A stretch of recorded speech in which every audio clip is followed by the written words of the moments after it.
کتنے ہی لوگ ہیں جو کہتے ہیں کہ ہم نماز میں خشوع کے لیے کوشش کرتے ہیں، لیکن ہماری نمازوں میں خشوع نہیں آتا، یعنی ہمارا دل ہمارے رب کے آگے جھکتا نہیں ہے۔ کیا آپ کے رسول نے، آپ کے پیارے نبی نے آپ سے نہیں کہا کہ آپ اچھی نماز پڑھنا چاہتے ہو، اچھی عبادت کرنا چاہتے ہو، تو اس کا طریقہ کار کیا ہے؟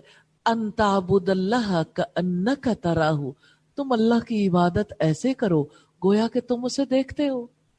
تو اللہ تعالیٰ کو دیکھ کر اس کو امیجن کرنا ہے نا آپ نے، کیونکہ آنکھیں تو نہیں دیکھ سکتی، لیکن اللہ تعالیٰ کو دیکھ کر یا اس کو امیجن کر کے کیا انسان کو اپنی خطائیں یاد نہیں آتی؟ آتی ہیں، اسی طرح خطائیں یاد آتی ہیں، اسی طرح سے انسان اپنے زندگی کی اصلاح کرتا ہے۔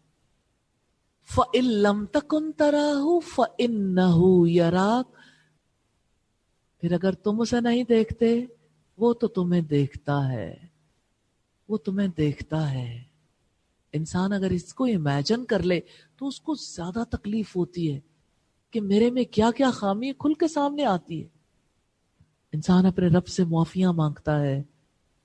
ریلی اگر آپ اپنی غلطی کو ریئلائز کر لیں گے نا تو آپ کی ہچکی ٹھہرے گی ہی نہیں۔ نماز میں آپ آسانی کے ساتھ الفاظ بھی ادا نہیں کر پائیں گے اگر آپ کو اپنی غلطی کی ریئلائزیشن ہو جائے۔ تو نماز میں خشوع کے لیے پہلی بات یہ ہے کہ آپ اللہ تعالیٰ کو اپنے سامنے دیکھیں، امیجن کریں۔ مشکل نہیں ہے، ہر بار نیت کے ساتھ آپ اچھا وضو کریں گے اور آپ اس نیت اور اس ارادے سے نماز کا آغاز کریں گے کہ میں اپنے رب کے حضور حاضر ہو رہی ہوں۔ اس دن سے پہلے، حاضری کے دن سے پہلے آپ کی کیفیت بدل جائے گی۔